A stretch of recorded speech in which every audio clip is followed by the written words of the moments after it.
কি আল্লাহ পাক রব্বুল আলামিন থেকে অফার পাইছেন মনে করেন, বোনাস পাইছেন মনে করেন?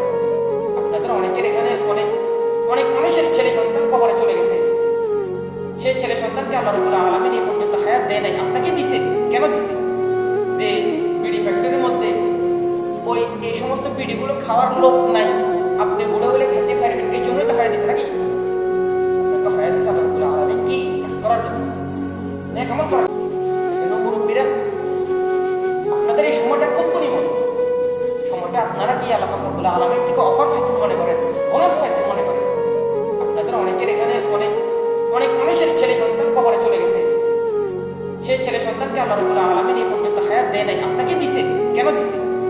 যে বিড়ি ফ্যাক্টরির মধ্যে এই সমস্ত বিড়িগুলো খাওয়ার লোক নাই, আপনি বুড়ো হলে খেতে পারবেন, এই জন্যই তো হায়াত দিছে নাকি?